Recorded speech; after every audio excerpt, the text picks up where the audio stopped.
Good morning, everyone, and welcome to the final day of the ACUR ANU 2021 conference. I'd like to begin by acknowledging the first Australians on whose traditional lands we meet and by paying respect to the elders past and present. As we move into the third day of the conference, it seems unbelievable how quickly time has passed over the last 2 days. We've had an amazing run of events which have really showcased the breadth and depth of the talent among student presenters of this conference. Panels and workshops have also been a fruitful source of stimulating discussion, and it's been great to see lots of active participation from conference attendees through the insightful Q&A components of these events. This morning, it's my pleasure to introduce our two distinguished speakers for today's keynote address, titled Your Search, Our Future. First, I'd like to introduce Dr. Kathryn Grasha. Dr. Grasha is an observational astronomer at the Research School of Astronomy and Astrophysics at the Australian National University. Her research sheds light on the physics that governs how galaxies transform and evolve by tracing how the oxygen atoms we breathe and the carbon we are made of was formed across cosmic time. Dr. Grasha attended the University of Colorado for her undergraduate studies and earned her PhD in 2018 from the University of Massachusetts. She moved to the ANU in 2018 for her postdoctoral research and is now an ARC DRCRA Fellow and an Astro 3D Fellow at the ANU. Thanks, Dr. Grasha, for joining us here today. Next, I'd like to introduce Sophia Ridolfo. Sophia is studying a Bachelor of Advanced Science with honours at the ANU and is now in her third year, majoring in astronomy and astrophysics. She is interested in pursuing a career in research after interning at the Research School of Astronomy and Astrophysics at the ANU and CSIRO Astronomy and Space Science. Since February 2020, Sophia has also worked as a research assistant under Professor Lisa Cooley and Dr. Kathryn Grasha. Her research provides insight into the physics that links extragalactic star-forming regions and the chemical evolution of galaxies. Thanks, Sophia, for speaking with us today. All right, we'll go ahead and get started. I have a couple slides to show for a timeline. I envision this keynote as more of a dialogue format, and we will make sure that we end a little bit early to give everyone a chance to ask questions if you would like to. So what I'll be doing for a little bit is a couple minutes is really to converse about my experiences of and reflections of my undergraduate research and how these have shaped my career and my capacity to support undergraduate researchers, such as Sophia. So if you couldn't tell from my amazing lack of Australian accent, so I'm from the United States, and I am actually the first person in both of the sides of my family to go off to graduate school or to work at a university. So I'm actually not entirely sure how I chose an academic research career. I actually grew up in a really tiny farming village that doesn't even have red lights, and only the main street is paved. Everything else is dirt. And so it's just kind of an opportunity that presented itself, and I enjoyed doing it and ran with it. As I said earlier, I went to the University of Colorado at Boulder for my undergraduate degree, and I'll talk a little bit more about that in a couple minutes. And you can just see here some images of myself from my undergraduate days at Apache Point Observatory in New Mexico with the Sloan Digital Side-Survey Telescope, which is a really famous telescope that just observes the entire northern sky all the time. So after I got my bachelor's degree, in the US, you're encouraged to move around a lot for your networking, and I moved to the University of Massachusetts for my PhD.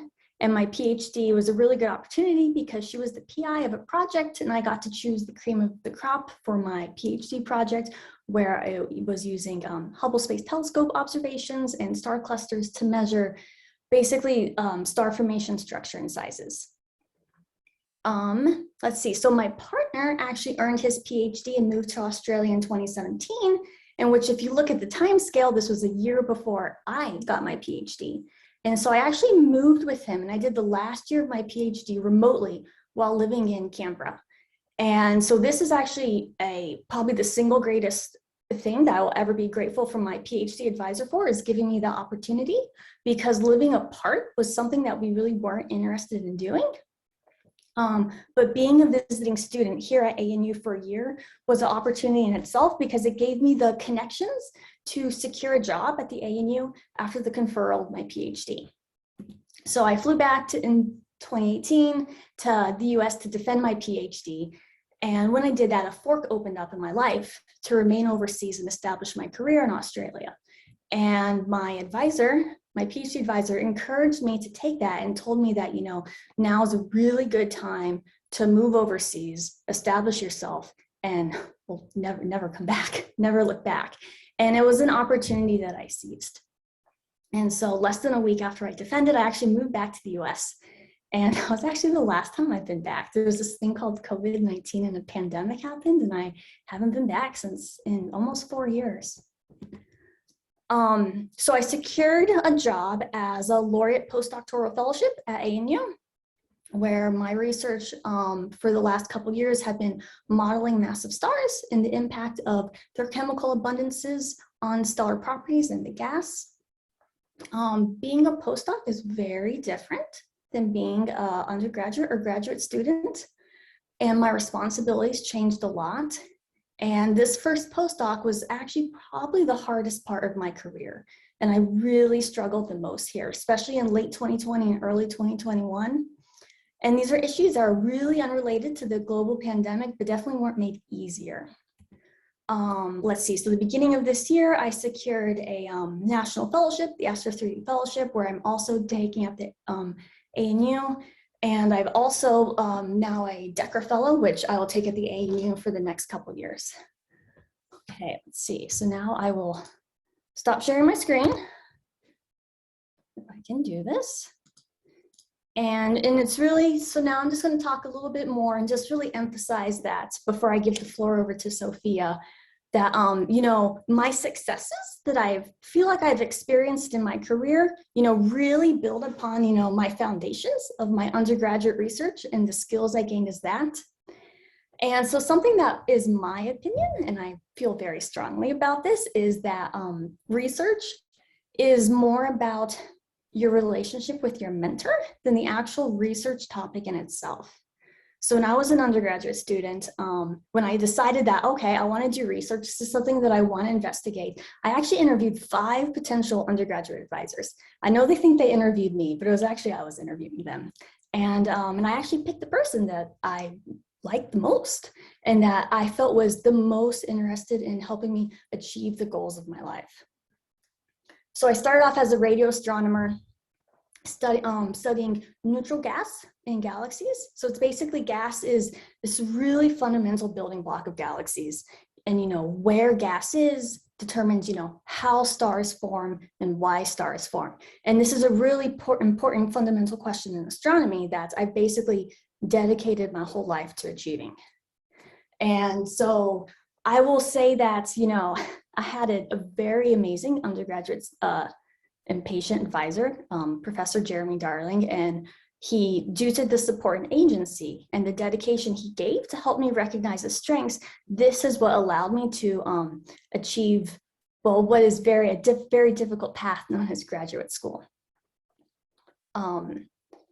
And I think that's about all I have to say right now about this in my research, because I know this is more of an interdisciplinary thing and I don't want to go too much into the nitty-gritty details, but I'll just end by saying, while my graduate advisor and people who are planning to go off to graduate school, my graduate advisor played the most important role in my professional development and helped me to get where I am today. To this day, when I still experience roadblocks and challenges, I will email my undergraduate advisor and I'll ask for his guidance. The poor guy, little did he know that, a decade ago when I first walked into his office, he'd be dealing with this for the rest of his life.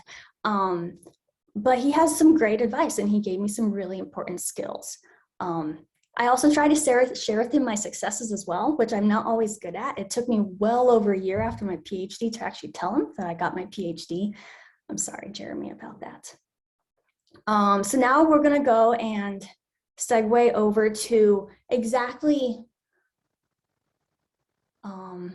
no, I suppose I can talk a little more, Sophia, and then I'll give you the floor. Is that okay? As Sophia knows, I talk a lot. She's She's like, yes, Katie does talk a lot. Let's see. So I just really want to emphasize for the students in the audience that undergraduate research is really about you. And it's about your experiences in life and your career and educational goals, right? And so you need to start to, and so it's important to like recognize the milestones of success and the things that'll make you happy, right? So I did something as an undergrad. I started off as a radio scientist, right? And then I moved to graduate school and I became an ultraviolet stellar person. And then I went to my postdoc and I more segued into optical gas and studies now, which I do. But this has always been under the global umbrella of galaxy evolution. And if I had to name my biggest challenge that I have faced and that I've dealt with in my career, I mean, there's probably two, but the first is imposter syndrome. And this is especially relevant at all levels, but when you start off, and if you haven't heard of imposter syndrome and you're not super familiar with it, it's really a psychological pattern in which an individual doubts their skills and their accomplishments, and they have this persistent fear of, being exposed as a fraud, or they actually haven't achieved everything. And everything they've achieved isn't because you're good, it's because you're lucky, which isn't true. And this was actually a really important conversation that I had very early and very often with my undergraduate advisor that he really tried to instill in me. And this is probably the most important skill that, he tried to make me understand more. And these are conversations that I reflect on quite frequently.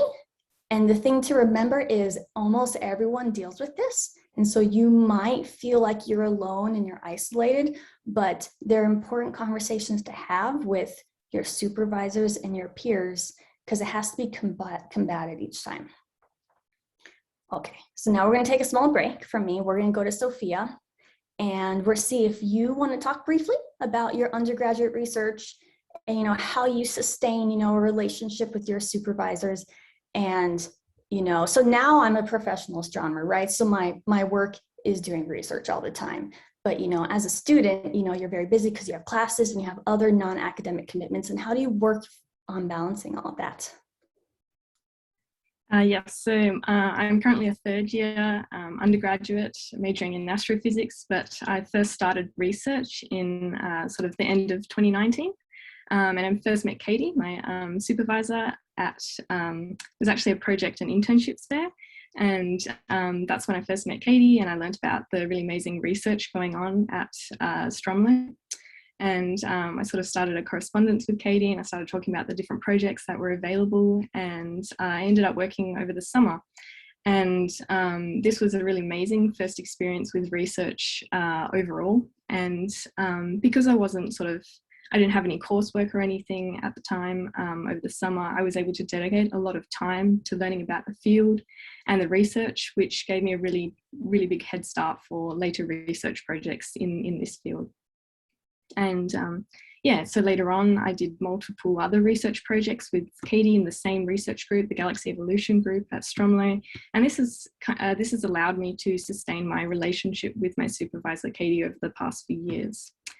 And then last summer, I was awarded a scholarship for CSIRO, Astronomy and Space Science, to research radio galaxy jets over the summer. And this was another really amazing experience. I was exposed to like a completely different field. So my first experiences with research, I looked at, galaxy evolution and a lot of optical data. And when I was working at CSIRO, this was completely different. I was looking at radio astronomy and radio galaxy jets, and this was also really exciting. So completely different from the other research I'd done, and I had another really good supervisor too. But in general, I've been able to sustain this relationship with Katie over the past few years, because I've been sort of continuing doing projects with her and in this research group. I'd say it can be quite difficult to to balance my research commitments with coursework and my other commitments, do some sort of volunteering and things on the side, but I'm always trying to kind of improve and manage my time better.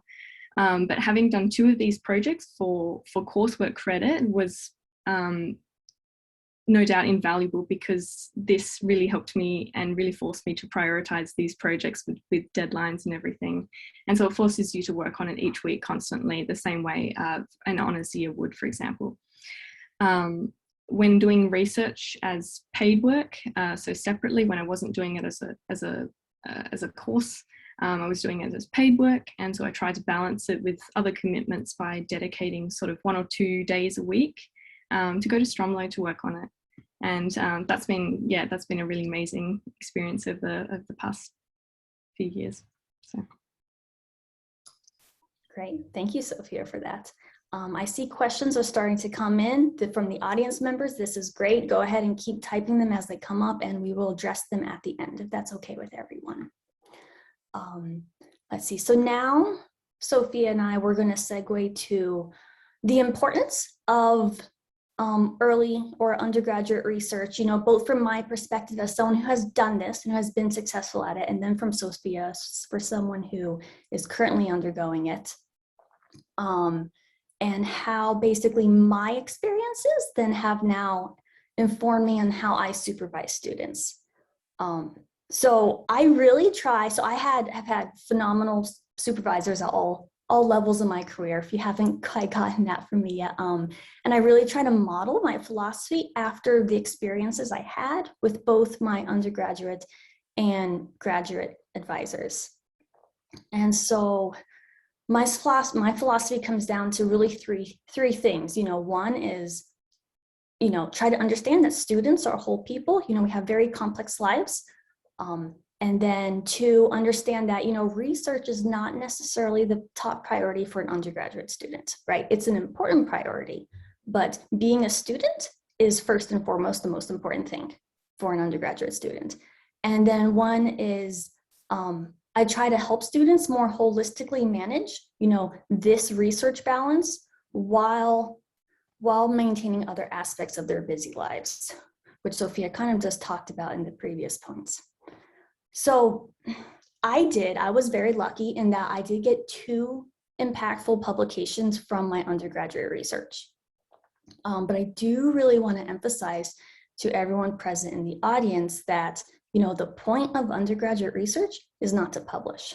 Sure, it was a nice benefit of something that I got, but it wasn't the point, right? The point is to help me figure out, you know, was my supervisor, you know, it's more of a teaching, right? To help me figure out what I want to succeed in life and give me those tools that I need to succeed, you know, so it's, you know, coding, you know, like learning how to read papers, you know, networking, all these very valuable skills that are important beyond an academic research, you know, that would be important for other aspects of your lives, no matter what career you would take. So, you know, as I've moved up on my career ladder, I mean, I'm only a couple years now post PhD, but, you know, my priorities in my research and the, you know, complications of my life, you know, my holistic, I am a complex person, has gotten difficult. It gets more difficult. And I just want to say that time management skills, so probably one of the best advice I can give students is time management skills. And this is an extremely valuable and positive skill that you will learn to do while being an undergraduate student, and you will need to do this no matter what you go on into life, whether that's graduate school or not. And I'll just end with saying, something that's a very important tool or thing to remember is, and this really comes back to imposter syndrome. You know, I'm going to come back to this all the time. You know, this thing that my undergraduate advisor, you know, to this day, still reminds me of, you know, don't compare yourself to others, right? You, as a person, don't have to prove yourself to someone else. You know, no matter how you slice it, there's always going to be someone who's quote unquote better. So you need to learn how to define your own success, and you need to learn how to work with your advisor to help you achieve that. And this level of definition, by, you know, setting this bar right, that you set as an undergrad, and you start to identify that as an undergrad and what success means to you and what do you have to do to reach success, this is going to impact you in your decisions for the rest of your life, whether or not your career becomes an academic researcher or not. So I think that's the importance of research, is it really is giving us those tools that are important for whether or not you research. And it comes down to time management, right? Time management skills and learning how to set that success, learning how to set what success means to you. So Sophia, would you like to talk now about what you feel the value of your undergraduate research has been and how it has shaped your degree and more of your view of the world? Yeah, so for me personally, my undergraduate research experiences have had a huge impact on my undergraduate experience overall. It's been this sort of consistent part of my degree since and my life since sort of the end of first year, and it's a part of my life which I really love, and it's really indirectly provided me with so many opportunities and skills that have helped me in other areas of life as well. So it's definitely taught me to be more independent with the way I think and approach problems. It's taught me to be resilient, and most importantly, it's taught me more lessons about staying motivated and managing my time, echoing what you were saying before, than probably anything else I've done, including coursework. Yeah, in terms of my degree and career aspirations, my undergraduate research experiences have only probably solidified my intent to pursue a career in astrophysics research. And regardless of whether I end up in academic research or not, I believe my research experiences have been invaluable, and they will definitely provide me with a really good foundation of skills and experience I can draw on in the future, whether it's for a career in academia or whether it's for a general job. All of these skills I think will certainly be useful. Great, thank you. Now, Sophia, if you would like to, we could talk a little bit about providing some insight on maybe for prospective students on what it's like, to be a more distinguished scientist and a very successful undergraduate researcher, and to help maybe paint the picture for what a potential successful supervisor-student relationship would be like. And if it's okay, I'll start, and then we can go and go with you. Sophia might feel differently, but I worry a lot actually about the students that I serve, that I supervise. And I know that, I'm not perfect, no one is. And I think this is a really important thing. And this comes back again to imposter syndrome, and that, we need to stop trying to be perfect, because we never will be. Define what success is for you and try to aim for that. And part of the job is, the difficulty of the job is, students, everyone needs different types of guidance, and, trying to help people figure out what they need to succeed and what their strengths are is part of the problem that makes supervision. It's the rewarding part, but it's also the difficult part. But something that I want to emphasize to students in the room is, in the end, right, it is also part of your job to hold up your end of the mentoring relationship and to meet your supervisor halfway. We really do put in the effort to go and meet you, but and this is difficult for both of us, for both sides of the parties, and it's meant to be. But something, if it's easy, we wouldn't be here talking about this. And so, part of the successes that I have had have, one, they've been phenomenally overall positive experiences, providing mainly to, my undergrad and graduate advisors. But one of them is just the opportunities that are presented, you have to seize them. During my graduate school, I traveled the world. I lived in Europe, lived in Stockholm for one summer with my advisor, and that was really amazing to work on some papers together. I had the pick of my own project with my supervisor, and I was allowed to do the last year of my PhD remotely from Australia. And these are opportunities that are presented, but it was up to, my advisor can bring them to me, but it was up to me to go and say, yes, this is what I want to do, and I'm going to seize these opportunities. So something that I try to help students with, which I think is one of the more difficult skills, but a skill that applies to all aspects of life, is really building that intuition. Right. So as I am a researcher, I actually spend most of my time just on my computer coding and just doing random coding stuff. And so it can be difficult to build that intuition, especially when I'm just looking at photons from light from galaxies that are a billion years away. Does this make sense, right? Does this seem right? Is this the way is this what you would expect it to be, right? And this is an important part of establishing independent thought. Okay, we're not born researchers, right? And these are skills that you work on for years at a time. And so if you feel like, well, I could never be that, I could never do independence, I don't have that physical intuition, that's not true. That's not true. You just haven't had the time yet or the practice yet for it to become intuition as well.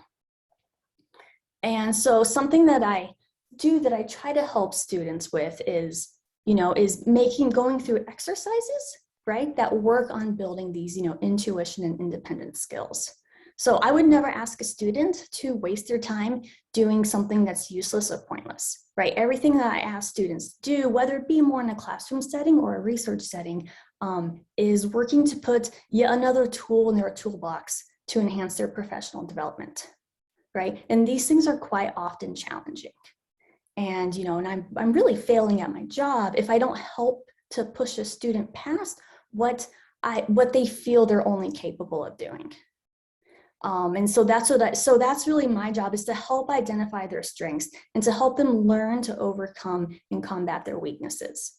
Okay, so Sophia might feel differently about this, but there really is no reward without sacrifice and no victory without effort. And so I'm bringing it so far to go and say, this is something that'd be useful to you. And then it's really up to Sophia to say, you know what, I also want to achieve this, and I'm also going to put in the work as well. Sophia, do you have thoughts you would like to add along this line? Yeah, I do. So I guess to paint a picture of the sort of undergraduate researcher and supervisor dynamic, I guess I'll talk a little bit about that, and and how that has helped me kind of sustain this relationship over the past few years. And part of that is actually meeting with my supervisor very regularly, and this is really important in actually maintaining your relationship with them. And part of that, part of meeting with them, so Katie has kind of instilled in me the importance of initiative and always asking for help when you need it, rather than, spending hours on something. Like if I'm stuck on some code or something, you don't spend hours or weeks or something making no progress. You go and you ask questions when you can. I try and ask questions as often as I can, whether it's about my research projects or research in academia and advice in general. And I've been really lucky that Katie's been able to kind of make this time to meet with me as often as I need to, and sort of be able to give me all this advice and help me with my research project when I need it. The other thing is I also try and participate and learn from others' research as well, as much as I can. So in weekly meetings for our research group, I try and attend them. There's like seminars, workshops, going to conferences and things, writing retreats as well. I love going to them to watch and support my friends and other colleagues' talks at meetings. And things as well. And I think that's a really important aspect of it, because, not just the networking kind of aspect and meeting, other academics and learning, but also learning about research in your field, learning about, the current literature and what's happening, in your field. And overall, I think I do have a really good relationship with my supervisor, and this has definitely influenced how I feel about my field and research in general. And the panelists actually yesterday were talking about this in the tips and tricks for honest success, but having a good relationship with your supervisor is crucial, because without the sort of consistent support and mentoring from my supervisor, I probably wouldn't be as passionate about my field, and I probably wouldn't have come as far as I have either. That was all excellent, Sophia.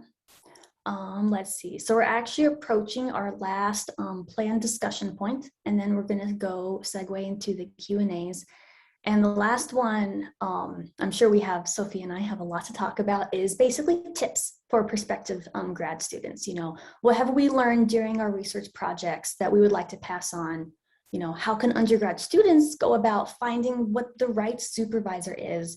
And what are the hallmarks, really, of a successful supervisor-supervisee relationship? And so there's many tips. I could go on and just, you know, talk about advice all day. But something that's important, and this is going to circle back to imposter syndrome, because I know this is something that a lot of people experience, and you know, this is something that I struggle with, you know, to this day, is, you know, you need to learn to separate your self-worth as a person from your work. So something that you're going to deal with a lot, and outside of academic research, I'm sure, in the real life as well, is, you know, criticism of your work, right? And people pushing your work to be better is not a reflection of you as a person. Right, so I know, as you know, a student, it was sometimes difficult. You know, you submit a paper and you get the paper back, and it is just coated in comments, and it is really difficult to be like, oh my gosh, you know, I am terrible at writing, and that's not true, right? It is, you know, it would be the failure of the supervisor, right, to go and not help make the student a better person, a better scientist, a better writer, right? And it's up to you as a student to go and reflect this and say, you know, this isn't a reflection of me and my character and my self-worth. This is a reflection of my supervisor is trying to help build me up, is trying to help give me that academic resilience, you know, that grit to make me a better scientist. Circles back to imposter syndrome, right? We're not aiming for perfection. We're just aiming for set your success, you know, what's important to you. Hold on, my Zoom is yelling at me. Let me just make it go away. Set your success and what that means to you, right? And work with your advisor to help you achieve that. And when it comes to identifying a relationship or a supervisor, right, for your research relationship, this is something that I will say all the time, right? A good PhD, could be a good thesis, doesn't matter, is a done PhD. Right? And a good PhD takes exactly three things. It takes a student, it takes a supervisor, and it takes a project. And they all have to align. You can think of it as a three-legged stool, right? And if one of those is off and isn't working, it falls over. You can't operate and you can't be functional without it. And so undergraduate research is really important to help you, give you those tools to help you identify what is success to me, what do I need to do to be successful? And then for me, right, that was going to graduate school and then seeking a career as an academic researcher. But and my undergraduate research was a very vital, important in that direction. And it really gives you, and it really is important to make sure you get off on that really good, strong step. And for people who are wondering, well, how do I go about finding an advisor? And my best advice is, you know, just to interview, start emailing, right? Like, as I said, I emailed 5 different people, said I was interested in an undergraduate project, met with all 5 of them, interviewed all of them. And it's important to, I think this is important, is to not just settle for the first person you find, because your relationship with your advisor will really determine if you love or eventually start to hate your chosen field. And we really want to avoid that. You want to find someone who you feel is interested in helping you achieve what you find successful and achieve what you want in life. And, you know, along this line, right, don't be afraid to try out new different things. Right, having a broader depth and a wider niche is very good at the undergraduate level. You know, leave niche there, you know, digging very narrow down into, you know, a very fine subfield, leave that for your PhD. Consider very broad things, because you could try something and like it and find it amazing. And then you could branch out and, you know, work with a different person on a different topic. And you're like, I didn't know I could love this more, yet here I am loving this more, right? And it's your life and all about your experience. So you should do what's best for you. And then along this line, which is not really so relevant at the undergraduate level, but more at the graduate level, is, you know, you always have the right to change supervisors. at any time for any reason, right? You only live once, and your research experience is really about yourself and not your supervisor. So you should learn to trust your judgment and do what you feel is best for you. Sophia, do you have any thoughts to add? Yes, thank you, Katie. So I guess some tangible tips that I would give to other undergraduates is, so my first and probably most important one would be to start early and be open to every single opportunity. And even if you are later in your undergraduate degree, still be open to every single opportunity and actively looking for these opportunities early and often is what allowed me to get involved in research in the first place. So for example, you know, go to like public lectures and talks and project and internship fairs. And this is how I met my supervisor, Katie. And I learned about the research that she was doing. And I set up a Zoom call with her and we talked about like a possible project. And, you know, I started talking to them. You know, reach out to the people whose research you're interested in and email them and, you know, organize a meeting with them. This is like essential. And that's, I guess, the first step of how you get into doing a research project with someone, you know, whether it's volunteering or it's for, you know, course credit or it's for like a summer scholarship or something like that. I would also say like attend talks and public lectures and seminars in your department.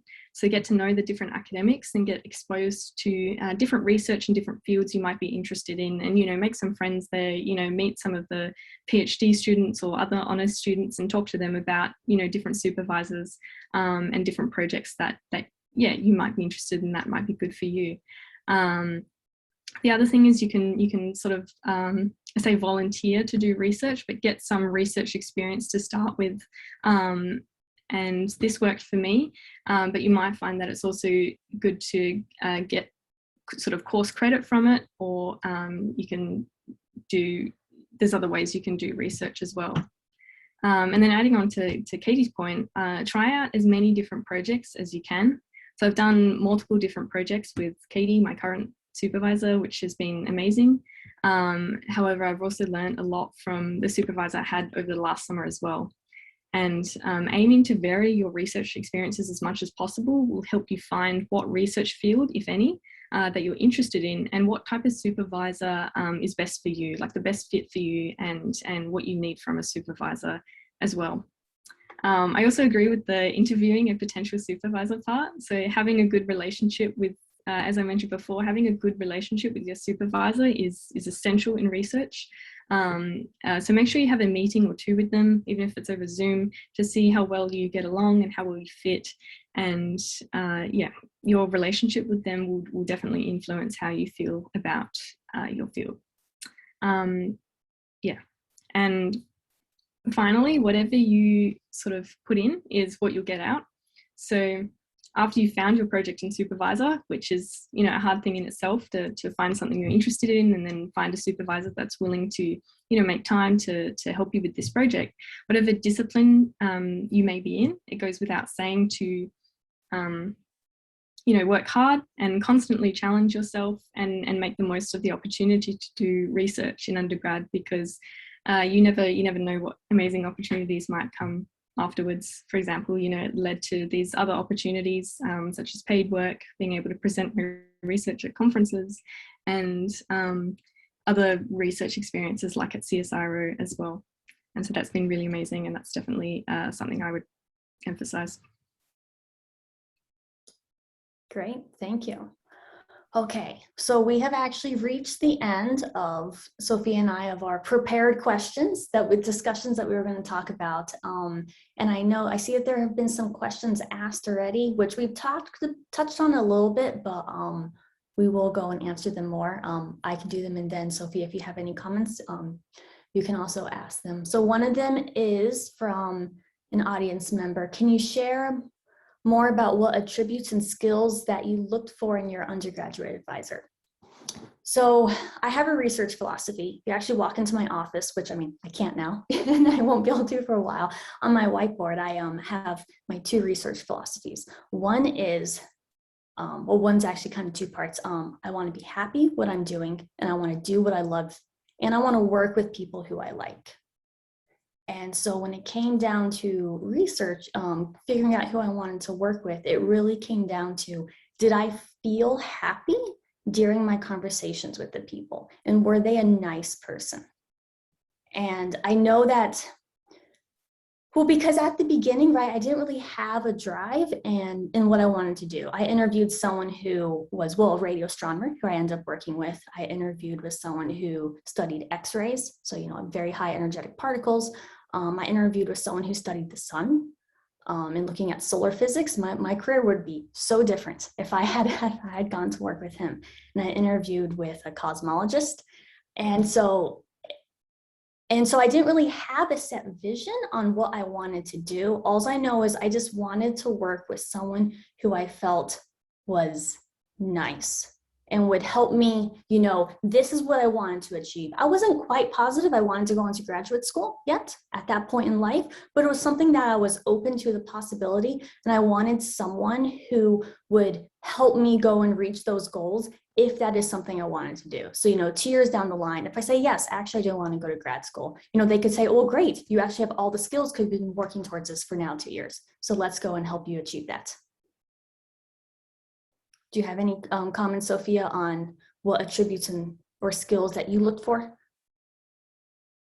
So I would agree with you. I would say that the supervisors that sort of I came across or you know, met when I was first looking into going into undergraduate research, I wasn't thinking about what kind of field I was going into. I was kind of looking at projects that interested me. And for supervisors, I was looking at, you know, were they nice? Similar to what, you know, you said, Katie, but are they a nice person? Do I think I would get along with them? And everything in our sort of first interactions, I remember gave me a really good feeling, like you'd be willing to sort of put a lot of time into this, and yeah, that's what really made me kind of pick those first projects. Yeah. So, I mean, I would just say, trust your gut and do what your gut tells you. If your person's like, if you're like, you know, I'm not sure this, if the advisor is good, they will interest you in whatever topic that they are researching. And if your advisor is not great, right, you could love the project and it could absolutely kill your passion. And that is very unfortunate, but it does happen at times. So I would say go with your gut and your intuition and what you feel is right. Let's see, we also have a kind of related question on advice on how to initiate these conversations and interviews with supervisors. So I just cold called, emailed people, asking them if they have time to supervise an undergraduate student. You know, be honest, especially if it's your first time doing it, right? It is a very steep learning curve for first-time students, for both a supervisor and a student, because, you know, there's a lot of background skills and knowledge that you have to help them achieve. So be honest that it's your first-time project, but it's something that you're interested in. Ask if they have the time. And I mean, they might not respond, right? I actually don't respond to all emails that I get, but they might not respond, but I do try. And if I don't have the time, I will actually go and recommend colleagues that they can ask an email who I know are actively looking for students. So if you do get a negative response of someone who's saying they just don't have time, ask them if they have someone that they can recommend to contact who is interested or has the time for students. And I know that these conversations can be difficult. You know, it can make you feel kind of weird just emailing someone asking for their time. But if this is something that you want to do and it's an opportunity that you want to have, right, you need to put in that effort. You should put in that effort, so you don't come back and you say, I just wish I tried a little harder, because it is difficult, and I won't lie about that. But baby steps, just start with baby steps. Do you have any comments to offer, Sophia, from an undergraduate perspective? Yeah, so I would definitely agree with that. So I've definitely sort of looked into different projects before with other supervisors as well, and gotten no response. So it's definitely a good thing if your supervisor does respond and, you know, is willing to make time to meet with you, because then you can kind of see how good of a fit you are. I would also say don't be put off because academics are really, really busy. They have their own lives and their own research on. So if they don't respond for, a few days or weeks, or they don't respond at all, then that's okay. They might be really busy, or they might have, the maximum number of students they can take, and maybe they can't take any more students or something. But that's okay because, like Katie said, they might be willing to recommend another supervisor that would be good or that does similar research, or if not, then it's great to email lots of other supervisors as well and have a look at lots of different projects to sort of increase your chances of getting one. For those who do want to start the conversation, be professional in your emails, okay? Don't be like, hey, you. The emails that I get are like mind-blowing how unprofessional they can be. And I'm more likely to actually respond if, there is a, dear Dr. Grasha, instead of like, sup. I have actually gotten sup before, and I'm just like, and then when you're super busy and you just see those, you don't necessarily want to immediately reply. So we have another really good question that was asked, which I think that does need to be discussed, is what advice do I have to help overcome imposter syndrome when trying to get into my chosen field? So the first is, if this is something that you feel you suffer from, and again, there's nothing wrong with you, everyone suffers this, you need to have these conversations with your supervisor or a mentor, right? And part of the challenge and part of the battle is just acknowledging that it's a thing, that it exists. And I would say I probably have three main advice. So I have 3 tips that I go through in helping me deal with this when, I really get into those ruts. And one is, you have to learn to trust the judgment of the people who invited you or recommended you or invested in you. Right. And if, say, your supervisor or your teacher tells you that, you're doing a great job, or, that you're a great student, right? Instead of saying, oh, that's not true, or they're just trying to be nice to me, to be nice. No, you need to learn to trust their judgment. And this is a really important thing that I really can't emphasize enough. Trust the judgment of the people who support you. And the next point is, just tell yourself, I'm here because I earned it. Right? I didn't get here due to luck, okay? I am not here today at, ANU with 2 national fellowships because of luck, right? Is there a small portion of luck? Yes. Or is it, I'm given opportunities that helped help me network more? Sure. But right, I'm really here because of hard work and because I earned it, right? So tell yourself, that you belong and that you are worthy. And then my last advice is you learn to ask for help. And this is actually part that I'm still struggling with and dealing with, is learning to ask for help when you need it, right? So your supervisors and your mentors, they do. I want all my students to succeed, right? I want all of them to be great and go do good things with their lives and to be happy. In the end, I want them to be happy, whether or not what they choose to do with their lives. And so I'm here to help them, give them that support. But if they don't tell me that they're struggling, right? I'm not a mind reader. I might be smart, but unfortunately I can't read people's minds. No one can. And I need them to, say, we need to have these conversations because this is impacting my ability in my productivity in my classes and my productivity in research. Right. And part of my job as a supervisor is to help them deal with this, as someone who has dealt with this and has, accomplished, much in my lifetime. So I really want to emphasize that, trust the judgment of your mentors and your supervisors and the people who invested in you. You're here because you belong, right? You're not here because of luck. You're here because you're good at what you do and you're worthy. And learn to ask for help. Do you have any comments you would like to add, Sophia, on top of that? Yeah, sure. So this is kind of a hard question to answer. It's definitely something I struggle with probably all the time, imposter syndrome.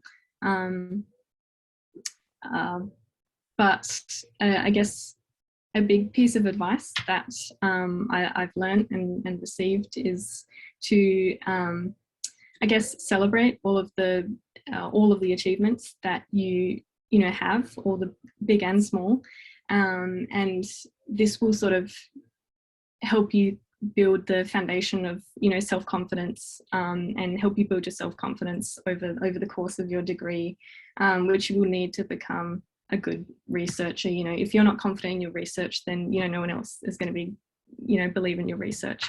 So you need that kind of confidence, and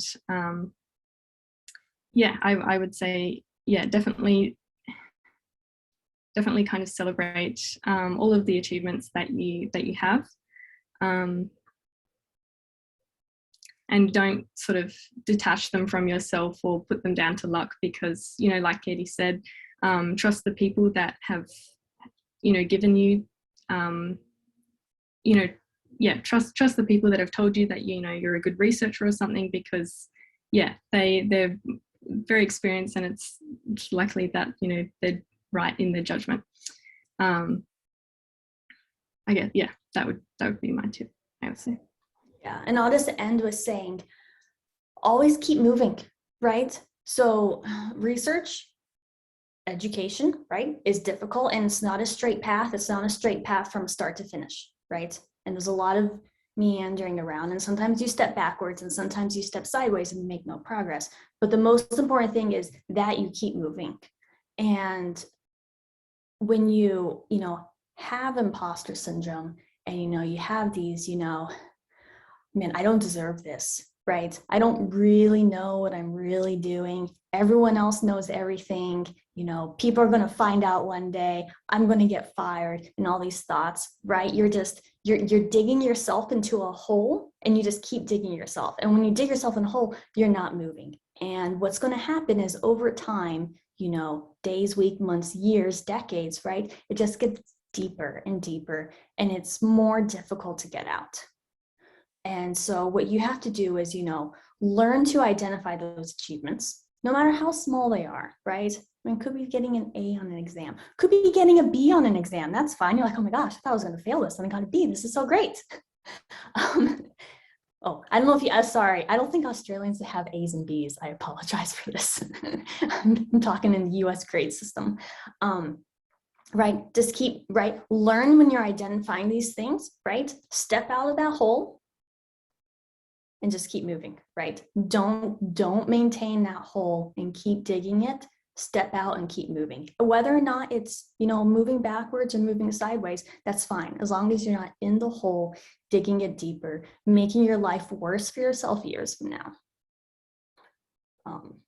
Yes. Okay, so I guess I will end with that. Let's see, we're almost at the top of the hour, and there's one more question, which is a very difficult question from an audience member, saying that they have tried to get into research, but whenever they approach staff, they find out I'm a first year, and they pat me on the shoulder like I'm just so cute. I'm a wheelchair user, so patting me on the shoulder is easy. I'm 43 years old with a diploma and other study and work experience behind me, and I'm also a published writer. But I don't get to get this stage of being able to tell me this. How do I get anyone to take me seriously? First of all, I'm going to say this is absolutely horrifying, and I am extremely sorry that you have to deal with this, and that is very unfortunate, and no one should have to deal with this, right? Dealing with biases and harassments. I want to make this very clear, okay? It's actually probably the most important thing I'm going to say today. Dealing with biases and harassments is not part of your professional development in any way, shape, or form. And you should not have to deal with this in order to become a scientist. Okay, that said, I'm not sure the greatest advice I have is, sorry, let me think about this for a moment. This is a very difficult question. If you feel that this has happened to you, I would go and bring it up with someone, right? Anytime you experience harassment or biases, you should go and discuss it with someone, whether it be the school director or your department head, like send them an email and to say, this is what happened to me because this is unacceptable. And it is very unfortunate that you've been treated this way. I know I don't have much better advice than that, but that's the best advice that I have to offer you now. Go and talk with a mentor, right? Because your feelings are valid. Go and talk with a mentor, you know, bring it up to the school head, believe it. I mean, this is why their jobs exist, because you should be able to do research and to go and try to hit your dreams, regardless of, you know, what you look like, color of your skin, your gender, or your disability status. Yeah, just adding on to that, that's really unprofessional. I'm sorry you're going through that. I would say in terms of getting a sort of, I definitely agree with Katie and to bring it up with someone, but people who, and you know, supervisors who sort of treat you like that probably aren't the supervisors that you want anyway, firstly, and secondly, to go, if you'd like to go, you know, try and get straight into research as a first year, which is great, because, you know, like I said, start early. I would say to probably start emailing different, you know, supervisors, and start with saying that, you know, you've got this experience, you know, you're a first year, but you've got all this work experience, you're published, you know, and you're really interested in their research and you know, wondering if they have any projects, because, you know, then they have in writing first up that, you know, you've got all of this work experience and, you know, publications and everything. And anything that happens after that, it's a result of, you know, bias and like I said, probably not a supervisor you'd want to have anyway, but yeah. When I look for students, and I'm interviewing prospective students, I mean, because I also too interview them. I know they think they interview me, but I also interview them. I'm really just looking for someone with drive and initiative and who is willing to put in the effort, right? They have to put in some effort and be willing to do that. And help show them that, right? Help show them that. And I know that's really difficult. And some people, as you have found out, don't appreciate that. And I think that is a very telltale sign of, you know what, don't work for that person. And you don't work for that person. Oh, sorry, one more thing. I guess final tip would be very professional in the way when dealing with supervisors. I was quite surprised when Katie said she got some very unprofessional emails. I think it should go without saying that whenever you do meet, you know, an academic, whether it's by email, on a Zoom, or you know, in person, you be very respectful, and in an email you know, refer to them by their full name and everything. These are academics, you know, they've gone through years of experience and research and gotten all these qualifications. You know, it's important that you be respectful of them, because they're the ones that are potentially going to invest time and energy to train you as a researcher and to help you and guide you through a particular project. So yeah, that definitely be very professional in all of your, in all settings. All right, that brings us to the end of today's keynote address. Thanks once again, Dr. Grasha and Sophia, for speaking today and sharing the insights you've gained from your respective research careers, particularly on the importance of finding the right supervisor and mentor, and how the successes in your career build upon those undergraduate foundations and the skills you gain at this stage in your life. There was also a lot of wisdom, I think, raised around the importance of defining your own success in life as an effective way to find fulfillment in your research career and overcome things like imposter syndrome. Thank you also to all of our conference attendees who are in the audience this morning. We hope you have a fabulous day ahead and make the most of the conference's remaining events by attending as many sessions as possible. Thanks a lot, everyone. Thank you. Thank you.